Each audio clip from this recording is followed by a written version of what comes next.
It's the Locked On Podcast Network, your team every day. This episode is brought to you by HP. Whenever you do your best thinking, the HP Spectre X360 is ready when inspiration strikes.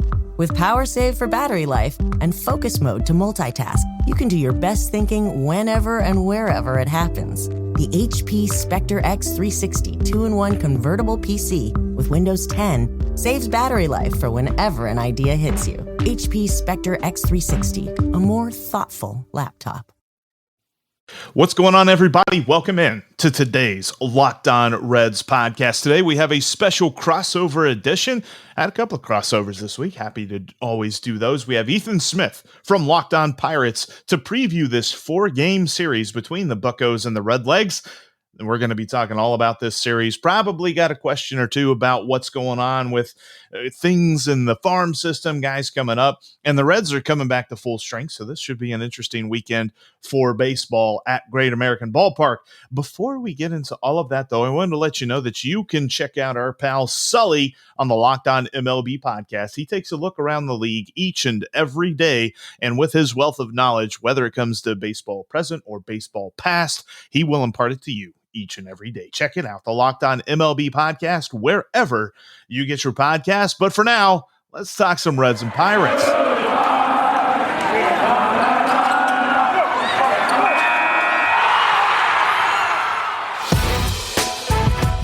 It's the Locked On Podcast Network, your team every day.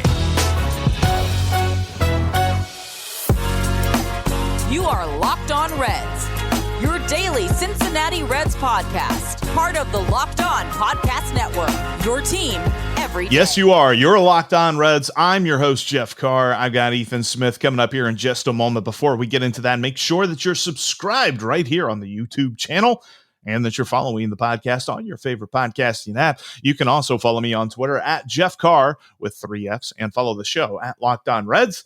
And save the Locked On Reds line number into your phone at 513-549-0159 for comments, questions, reactions, whatever you've got. Tomorrow, we're going to jump into a bunch of those. I got some that I need to catch up on. We're going to talk about the Reds. And you can join me today, Spotify Green Room, later this afternoon. All right, let's bring him in. He is Ethan Smith. He is the host of Locked On Pirates. And the Reds and Buccos are set to square off for 4 games this weekend. After only playing the Twins for 2, it's like, all right, we go from a 2-game series to a 4-game series, but you know what, whatever. Before we get into all that, though, Ethan, how you doing, man? Doing all right. You can clearly see based off of what I'm wearing that I'm ready for football to be back. But I will also say covering the Pirates now on a podcast, I guess, is like kind of an expert per se. Usually this is around the time of year where I just get out of Pirates baseball. But I'm very excited to see what happens over these last 2 months. There's a lot to watch, not really in terms of what people would know outside of Pittsburgh, but there's a lot to watch in terms of what you could be looking for as a Pirates fan. A lot. I have a friend from Pittsburgh who I was trying to talk crap to him the other day, and he's just like, whatever, the Hall of Fame game's on. I don't care about baseball anymore. We're on to football. But I do care about baseball, and I know that you do too. And we got 4 games coming up between the Reds and the Buccos. It's been an interesting year for both of our teams. The Reds are contending, like holding on by a thread to contention, and there are some future aspects of the Pirates falling into place, and they kind of, all right, firstly, though, I want to ask, because they didn't trade him, so have they doubled down? Are they just going to keep Bryan Reynolds forever? For what I would say right now, it seems that it appears yes. I mean, we have team control over the guy until I think 2026 in his age 30 season. I've been calling for him to get an extension through 2030, as well as my good friend Gary Morgan, who comes on the podcast every Monday, has also been advocating for the same thing, because it's like the guy is absolutely killing it right now. He's like hitting 308. He has all this other stuff going for him. And the only guy I believe that is beating him average or like across the slash lines right now is Vladimir Guerrero Jr. So that's some pretty damn good company to be in. And realistically, if the Pirates were not as bad as they were, you have to seriously consider Bryan Reynolds as an MVP candidate at this point, especially with Jacob deGrom out as how he's been. I haven't really – I've been following the Reds because you're in my division, but I don't know if Nicholas Castellanos is still at that upper echelon that he's been at this year. And then you really look across the NL. Tatis has been hurt. Acuna's hurt. A lot of the guys that you would think would be like in that MVP conversation have not had the greatest of years. Juan Soto as well. Brian Reynolds could be getting some MVP votes at the end of the year. I'm not saying he's going to win it, obviously, considering the team is in the state it's in, but he has a serious case to like say, I deserve some MVP votes here. And trading that away just isn't a good idea. It's the age-old discussion of what does MVP truly mean? Are we picking stats, or are we picking the guy who is the most valuable to their team? Mm-hmm. And let's be honest, whatever good the Pirates have done this season, he has been at the forefront of it. Yeah, and Adam Frazier was as well. And now that Frazier's not here, some people expected him to take a dip in production. He's taken it up in production. I mean, he's killing it over the last couple games.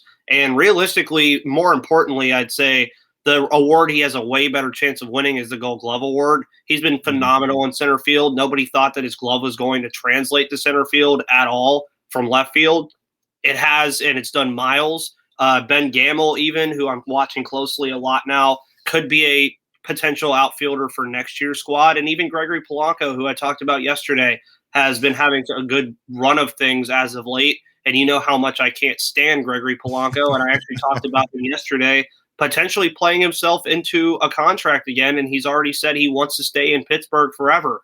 So when you're 100% on base stealing right now with him, where I believe he's 13 for 13 now, he gets on base 4 times in a game against the Brewers, saves a game against the Brewers, the only game we won in that series, where he has a crazy home run snag catch that like shouldn't have been caught anyway, but he caught it anyways after he said Brewers fans were berating him the whole game about the Pirates being bad. That might just be your outfield again next year, and there's no issue really with it. But, I mean, what the thing with Reynolds is I don't see why we would ever trade him if we did. Obviously, I remember telling you this and telling everybody this, especially Dylan Short over at Locked On Braves. The asking price is what it is, and it's going to stay that way. It's going to be 2 top 100% prospects and another prospect of high caliber. Have fun paying that if you want to pay it. I think he's going to join. He's going to be the NL version of Whit Merrifield. Like, I feel like Whit Merrifield is always on the trade block, according to reporters, and the Royals just never do because they don't want to trade him. And I don't think the Pirates will either. Because talking about like MVPs, like I think back to 2017, whenever Joey Votto missed out by 1 vote. Obviously, the Reds weren't good at all in 2017, but whatever good they did was mostly because of how good he was. Like, he never got out that year. And I think that that's why guys who like Brian Reynolds should be at least considered. I'll be interested to see how Castellanos comes back from his injury, the microfracture in his wrist. He isn't going to need any rehab time. He's been taking BP for the last couple of days, and they say that he's going to be ready at some point this weekend. Some reports even have him maybe playing tonight. Well, we'll have to see what the lineup entails, but how he initially comes back from this absence of a couple of weeks is going to determine a lot of his MVP candidacy, because we've been talking about him as up there, and that was when Tatis was healthy, and that was when Acuna was healthy as well. And so it's going to be interesting to see how he reinserts his name back in there with Acuna and maybe Tatis. I know there's no concrete news about Tatis's future this season, but maybe him not coming back either. Yeah, and I mean, it opens the door, especially if you're just talking about straight MVP. It opens the door for a lot of people. I mean, a Max Muncy in LA could get there. Bryce Harper is quietly having a really good year again. And I know this might be wild to say, but why not Trevor Rogers or Brendan Rodgers, or I can't even think of his name in Miami. Yeah, Trevor Rogers. Yeah, like, I mean, why not? There's very big possibilities of that. And then obviously for you guys, and I know you'll probably speak about this in some light, but I preached up to high hell that Ke'Bryan Hayes was going to win Rookie of the Year this year. Obviously, he's not going to because he missed a good chunk of the year. But now all of a sudden, Jonathan India, instead of Dylan Carlson, seems to be the guy that I was supposed to be worried about. I cannot believe how much he's taken off, and we're actually going to talk about that here in just a minute, because it's been a phenomenal year for him. I frankly, I've been surprised. I did not expect this at all, and I could not be happier. But before we expound on that, I wanted to let you know that we all understand dinner time can be chaotic, but with Freshly, it's easy. Their chefs take care of your meals a few nights a week, and they take the pressure off you. Freshly offers chef-made, nutrient-packed, delicious meals delivered fresh to your door. No cooking required. Grocery shopping and cooking can be a pain, especially right now. And with Freshly, you don't have to. Your meals arrive cooked and fresh every week so that you can keep your fridge stocked and skip the trip to the store. Ordering is easy. Visit freshly.com and choose from over 30 delicious, satisfying, better for you meals like steak peppercorn, sausage baked penne, or their chicken pesto bowl. Right now, Freshly is offering our listeners $40 off your first 2 orders when you go to freshly.com/locked on. Stop stressing about dinner. Go to freshly.com/locked on for $40 off your first 2 orders. That's freshly.com/locked on for $40 off your first 2 orders. And before we get back to our Jonathan India talk, which I love so much, I also wanted to let you know that you can go to rockauto.com and get your next car part delivered right to your door. rockauto.com has all of the parts that your car will ever need, and they've got an easy-to-use interface as well. Whether you know exactly the brand of shock that you want for your car, or you're not even sure exactly what a shock is, rockauto.com can help you out. They've got every single, whether you're talking about a classic car, if you're trying to restore like an old Chevy Bel Air, or if you're trying to fix your everyday driving Honda Civic, they've got parts for your car. Check them out today. And when you're in the checkout section in the How'd You Hear About Us area, type in Locked On to let them know that your pal Jeff and your pal Ethan sent you from the Locked On Reds and Pirates podcast. That's rockauto.com. And in the checkout section in the How'd You Hear About Us area, type in Locked On. rockauto.com has all of the parts your car will ever need, and they've got reliably low prices at that. All right, Jonathan India has been a revelation, and I've talked about it ad nauseum. I feel like he should definitely be in the conversation. Trevor Rogers has had a phenomenal year, and just for kicks, I was looking at WAR, and Trevor Rogers does have a 3 WAR compared to Jonathan India's 2.1, so there is a bit of a difference there, and that's just looking at Baseball Reference. A little bit of a war, huh? Yeah, I mean, that's the beginning of understanding. I'm not going to say that. The whole bit. But there's plenty of arguments to be had because, I mean, you talk about a dude who in spring training really wasn't even considered to be a big contributor. And then all of a sudden they say, let's take this guy who's come up as a third baseman and put him at second base. And then let's take this guy who has been batting in the bottom of the lineup and killing it and gone through a 5 for 56 slump. Let's put him in the leadoff spot. That was a little bit risky, but he has been the best Reds leadoff hitter since Shin-Soo Choo, who was frankly phenomenal back in 2012. And I love everything that the Reds have gotten out of Jonathan India. And I cannot believe that over the last year and a half, 2 years, I've been advocating that they trade this guy for some kind of pitching help or lineup help. He's been phenomenal. Yeah, and I mean, hey, that happens here in Pittsburgh all the time, too. Josh Harrison was a lot like that, if you remember Josh Harrison. Yep. He was a lot like that when he was here. He was good enough, but then people were like, well, somebody else could really use him and get us some pitching help. And I was like, no, he means too much. Then he had that crazy play against the Mets where he was in a rundown and somehow beat it off, and I think that was literally the craziest play I've ever seen. And that was before, of course, that I saw, Javi Baez at the Will Craig thing, as I always have to bring that up in every crossover. I think it's becoming a joke at this point. But the thing is with the Reds, and as you said, I mean, standings-wise, 7.5 back of the Brewers. But, I mean, again, it's kind of nuts right now. The Brewers have the same record as the Dodgers and a 4-game lead on the Padres. So you guys – realistically, depending on what Tatis has to deal with, it's kind of scary. That would be very unfortunate not for you, but it'd be very unfortunate for the Padres, especially getting that much talent in the offseason, getting Adam Frazier from us and the Pirates just to miss the playoffs because of an unfortunate injury. Look, don't get me wrong. There is a catcher who plays in St. Louis who will remain unnamed that I don't like, but I would never wish any sort of injury on him. I love Fernando Tatis. There's not a chance in hell that I would wish that bad news came down on this dude. But it does mean that the Reds' door opens a little bit more wide and a chance to catch this Padres side. And especially, I mean, we've talked ad nauseum here on the podcast about the Reds schedule and how it looks the final 2 months of the season. It's going to be interesting if they can get back to full health, if they can stay relatively healthy, because all year long it's been, well, you know, Joey came back from injury. Now we're losing Moose. Or you got a big bullpen arm that comes back from injury, but another big bullpen arm goes down. If they can stay relatively healthy and not see big contributors hit the IL like they have all year long, this could be a really interesting final 2 months to the year on a team that coming into the season, I was very demonstrative. That's not the word. Demonstrative sounds like I'm doing something important. I was shouting it out a lot. Let's put it this way, that I was like, it's playoffs or bust. If they don't make the playoffs, this year is a complete failure.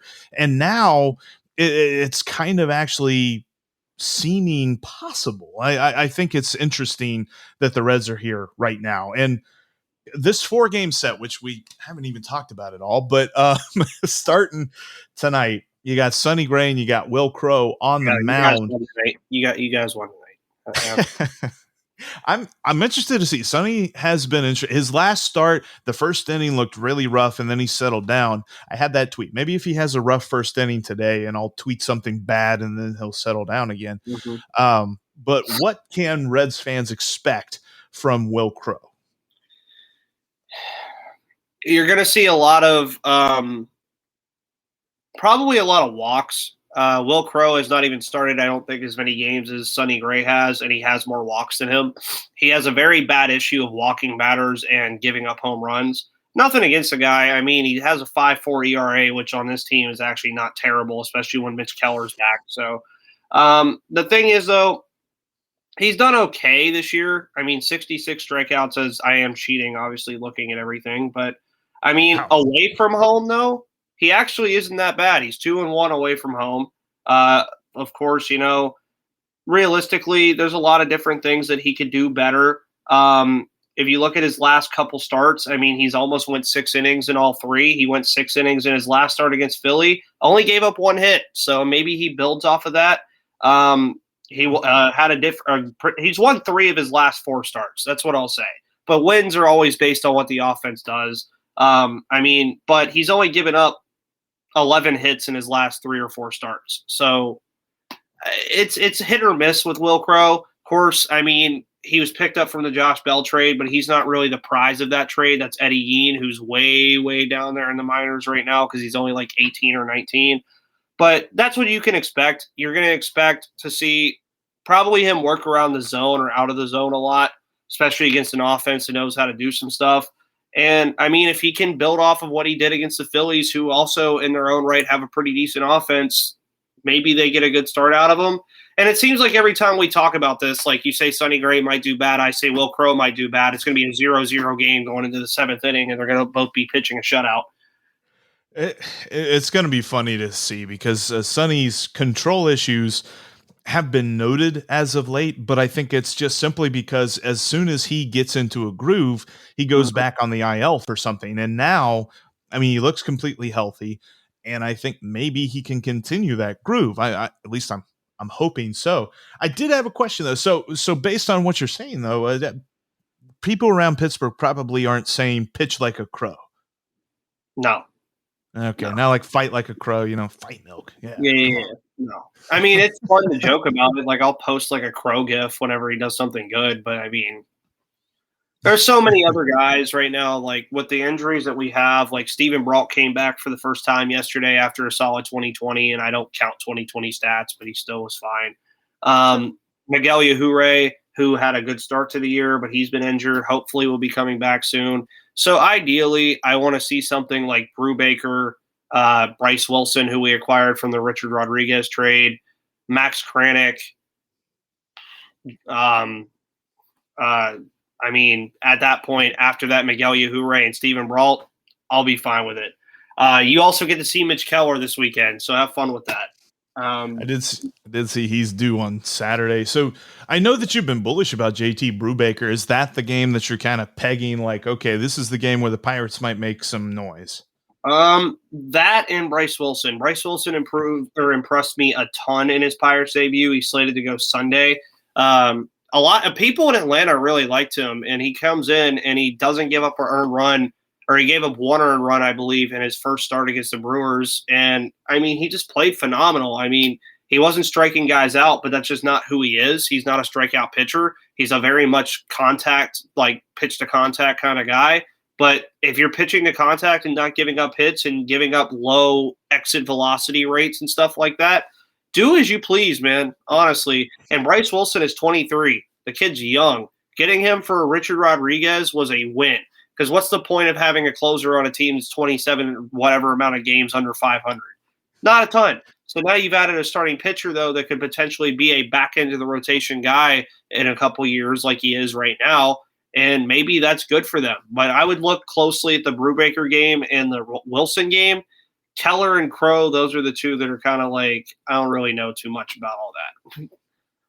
Well, I'm interested to see, because with the guys that the Reds got going, basically you're looking at everybody but Luis Castillo because he pitched yesterday. You got Tyler Mahle on Sunday, who I think he is extreme. I know he's extremely talented, but I just want to see him be more pitch efficient. He's got this weird home road splits where he actually pitches worse at Great American Ballpark than he does everywhere else. So there might be an interesting matchup there with Bryce Wilson on Sunday. And then the pitching matchup, when you're looking at tomorrow, you got Wade Miley back on the mound, and Saturday, Vlad Gutierrez. Vlad's last start was fantastic. Exactly what you hope for out of him moving forward, if he can just eat innings, because he really prescribes more to the Wade Miley way of pitching than, say, Tyler Mahle or Sonny Gray, where he does not try. It really looks like when they get two strikes, they are trying to throw that perfect pitch and they're trying to paint the corner and get that strikeout. That's not the way Gutierrez is. When Goody's on the mound, it's, I'm trying to make the hitter hit my best pitch, and most of the time he's getting weak contact, he's getting ground balls, lazy fly balls. So he does go a little bit deeper into games than you see Mahle and Gray right now. I'd love to see more guys prescribe to that, but I mean, that's kind of the way the game works now. You get paid for strikeouts, so if you don't strike people out, you're not getting paid. And yeah, realistically, it's going to be interesting. I like the Reds' chances here. I think, well, you know what? We'll get into those expectations here in a minute, because I want to shout out our sponsor, betonline.ag. If you set up your profile today and you type in the promo code Locked On, you'll get 50% added onto your initial deposit. It's a lot of money, man. You're going to get $50 if you put in 100 just for typing in Locked On. And from time to time, I like to give you a line or two, something that I'm thinking might be interesting. And I'm looking at our game tonight. I'm looking at the Pirates and the Reds. You got Crow and Gray on the mound. The over-under is set at 9.5. So if the game totals 10 or more, you win. And I think that's an easy bet, because I think that the Reds can put some runs on the boards against Will Crow. And also, as we will detail here in a minute, I think once the Reds bullpen comes in, the Pirates are going to be able to score some runs as well, and they might get a homer or two off Sonny Gray. I think 10 runs is an easy bet in this game, so I'm taking it right now. I got my phone. I'm clicking it. All right, well, I clicked it. Internet's just being weird. But take the over 9.5 on the Reds and Pirates game today, and set up your profile with the promo code Locked On to get 50% added onto your initial deposit. Ethan, I love when technology works. Yeah. You know who else? R2D2. He loves it too. R2 gives me my betting advice over at betonline.ag. You see, he lets me know what have happened, and we're all good. David Harrison here, the Locked On Washington Football Team podcast, celebrating with you a 21 grain salute to a less boring sandwich thanks to Dave's Killer Bread. I don't know about you guys, but when I eat pizza, I eat it for the toppings, not the crust. And when I eat a sandwich, it's for what's inside the bread, not for the bread. But when I throw a sandwich on 21 whole grains and seeds, thin sliced bread from Dave's Killer Bread, it is the epitome of addition by subtraction. That thin sliced bread lets me focus on what's inside the sandwich, but also adds to the sandwich with killer taste, killer texture, killer nutrition, a subtle sweetness, and a seed-coated crust. Dave's Killer Bread is America's #1 organic bread for a reason. It tastes so stinking good. Dave's Killer Bread is made with the highest quality organic and non-GMO ingredients and is power-packed with whole grains, fiber, and protein. Visit daveskillerbread.com to learn more and look for Dave's Killer Bread in the bread aisle of your local grocery store. Yeah, and then I shut them down after the fact. So, there we go. You guys should utilize this Funko Pop more. Like, hey, Crosshair really sees a good bet. Crosshair is honing in on what you watch. That you watch The Bad Batch? Yes. I love The Bad Batch. Trust me, you have to watch a show called The Bad Batch when you cover a bad batch of players on the field. That's true. Yeah. It's good. Well, they're bad, but they're bad collectively together. They're good individually. They're just not great together. That's kind of been the story of the Pirates season this year. But, first round pick race is getting very interesting, besides the fact that the Diamondbacks are still like 8 games ahead of us right now. Don't even get me started about that. For some reason, the Diamondbacks are 40 games under 500, and that's to no help of the Reds, because they actually beat the Reds 5 out of 6 times. Like, I think Diamondbacks, I think both teams, we're going to end this year, and the Diamondbacks, if they don't get the #1 pick, they're going to look back and they're like, why did we win those 5 games? And the Reds are going to look back if we miss the playoffs and like, why didn't we win those 5 games? Like, I don't know. Anyway, Diamondbacks. I can't. Millard's got bragging rights on me over for the next year. So, so he has them on me right now too until we play again. We got swept by Arizona, so I cannot believe it. They're just so. It's the NL West. There's some kind of magic out there. I don't get it. I mentioned, I kind of previewed this in our Bet Online, kind of teased it a little bit. Bullpen, and you mentioned Rich Rod being traded down to Atlanta. What does the Pirates bullpen look like right now? Like the pecking order, how's that fall into line? Shashawn Shreve, Shea Spitzbarth, David Bednar, and Chris Stratton. That's pretty much what you got. Luis Oviedo is unplayable. He's a Rule 5 player, but at this point, he's unplayable. He faced six batters the other day when he pitched and didn't record an out. So that's kind of not great. And there's some guys that I always miss. Clay Holmes has been – well, not Clay Holmes. He just got traded. Cody Ponce came in yesterday against Milwaukee and had 6 up, 6 down, 3 strikeouts. So you're seeing a lot of different stuff. I think you're going to see a ton of the idea that you're going to see a lot of these pitchers that they're looking at in AAA or even AA come up in September call-ups and kind of just do that. As of right now, it's closer by committee, but it seems like Ben Cherington and Derek Shelton are leaning more towards David Bednar. But Shashawn Shreve, he's the veteran of the group, so I think he'll probably get more of that nod at that point. But it's a very young bullpen. Shashawn Shreve, I think, and Chris Stratton are the oldest 2 guys in the bullpen, and they're 30. So that can give you an idea of how young this bullpen is after the Austin Davis, Clay Holmes, and Richard Rodriguez trades.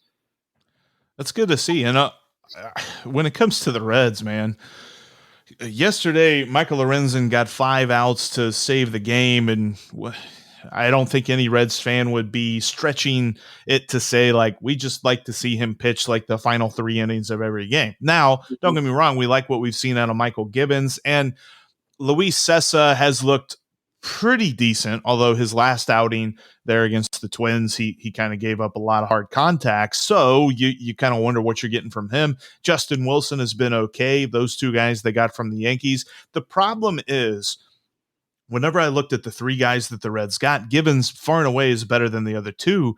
The other 2 the Reds got from the Yankees for a player to be named later. Like, they traded 1 player to be named later, and they got 2 players whose names we know back. And I think that just tells you all you need to know right there. Like, they are better than a lot of the guys the Reds have been running out there all year, but that's also really more of a commentary on who the Reds have been running out there all year than it is to the guys that they got. I think that It's so confusing whenever I look at the front office and the ownership's plan. And really, it's not the front office, it's the ownership telling the front office you can't do anything coming into this season. When the window opened last year, they just opened the window by getting into the playoffs. So it's like, all right, let's take a step. And ownership's like, yeah, we'll take a step back with the bullpen. We're paying too much for Raisel Iglesias and Archie Bradley, so we'll get rid of them, and we'll be okay. And we've seen it all year long. They are not okay. It's been a coin flip, and a great website that really gives a lot of great information about the Reds Content Plus, has called it bullpen roulette. Like literally, you bring someone in, you bring in Amir Garrett, you bring in Brad Brock, you bring in Heath Hembry, and almost with each and every pitch, you spin the barrel. What comes out? Is it a strikeout? Is it a home run? Is it a ground ball? Is it a double? What is it? You never know with those guys. And I'm afraid that Luis Cessa might actually be getting added into that bullpen roulette wheel. It's frustrating to watch. Yeah, and I can imagine it is. And I mean, realistically for the Pirates, it's kind of the same way. One day, Cody Ponce, like I said yesterday, he has 6 up, 6 down. Maybe the next time he comes out, he gets 0 of 4 or something like that. It just happens all the time. And it's crazy because I remember when we talked earlier in the year before that first series, the Pirates had one of the better bullpens in all of baseball at one point for a good portion of the beginning of the season. And then, of course, it took the dip that it's taken. But I think, especially with ownership for your mindset, if you guys had Raisel Iglesias and Archie Bradley still, you'd be in the Brewers' territory of pitching. Like you really would. And that's what's pushing the Brewers over everyone else right now is even with COVID striking their locker room like it did and most of them being out in the Pirate series, none of the games in that Pirate series were particularly blowouts. 4-2, 8-5, and if I'm like I have to scroll all the way down, 4-2, 8-5, and 6-2. You had to see those guys do important things, and it was even worse because you didn't have Josh Hader, you didn't have Christian Yelich, you didn't have guys like that because of COVID. They still stepped it up because they have the depth in a bullpen that you need, and I think that's what could honestly maybe propel them to the World Series if they get to that point in the NLCS. I mean, what other team, if Jacob deGrom isn't healthy in New York, outside of the West, has anything to compete with the Giants, the Padres, and the Dodgers pitching-wise? Not definitely the Brewers. Yeah, it's definitely Milwaukee, and I think that's the reason that they've maintained the record that they've had so well. And it's somebody said that the last 12 days, whatever the Reds do, because obviously the Reds are trying to make up this huge gap, whatever the Reds do, if they win, the Brewers win. If the Reds lose, the Brewers lose. So each and every day there's like a little bit of remorse, like, oh my gosh, why didn't they do better earlier on in the season? Why didn't they go for it? Because the Brewers went for it, and they got Willie Adames, and they got Rowdy Tellez, and those guys have really paid off for them ever since coming over in the various trades that they've made. And you just had the Reds that waited until the last week of the trade deadline to go get anything, and when it comes to help-wise. And I mean, here we are. The Reds are hanging on. They've got a shot, but they pretty much can't lose, and which leads me into my prediction. I think for this 4-game set, I think the Reds win it, but I think it's 3-1 because without a doubt, there's going to be a game, whether it be Brubaker or Bryce Wilson pitching amazingly, or it most likely is going to be the bullpen exploding. I mean, they gave up 4 runs to the yesterday afternoon. They were winning 6-1 in the 8th inning. And for whatever reason, Brad Brock didn't throw a strike, walks 2 guys. And then you got it was bad. Yeah. They gave up 4 runs in the 8th inning. It was so annoying. And I thought they were going to lose. I really did. And when you have a 5-run lead with 6 outs to get, it's inexcusable to have that sort of worry on your mind, but that's where we are as Reds fans. So I think that there's going to be one game for sure that the Reds bullpen just absolutely blows up and the Pirates take.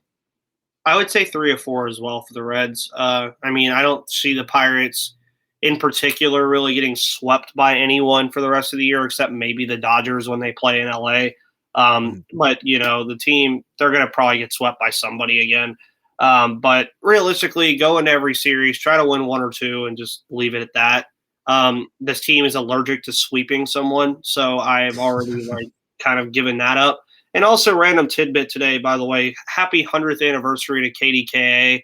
It's one of the biggest radio stations in all of Pittsburgh. And it was actually, if anybody doesn't know, Anniversary Rise, 100 years ago, KDKA became the first commercial radio station to broadcast an MLB game. It was a Pirates win over the Phillies in Forbes Field. So Nice. 100th, big 100 right there for KDKA.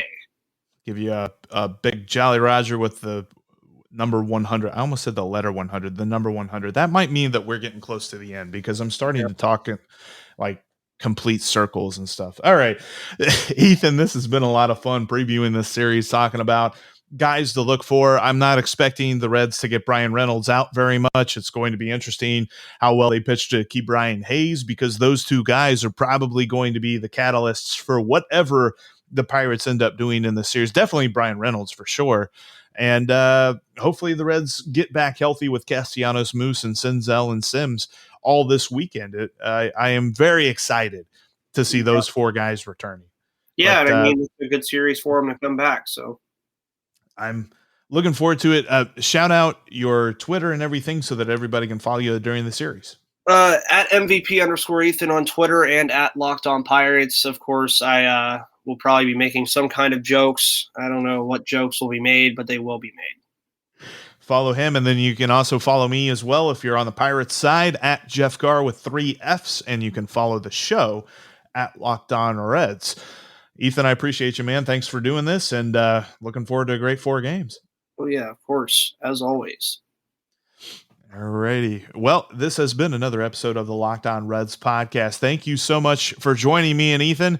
Hopefully we have us a fun series to watch this weekend, which starting on Thursday. I love weekends that start on Thursday, but we will recap game 1 and look forward to some other good stuff. Hey, make sure you get your Locked On Reds line stuff 513-549-0159 in for tomorrow's episode. But as for Ethan Smith, I'm Jeff Carr. I will talk to each. See, Ethan, it's time to go. We'll talk to you tomorrow.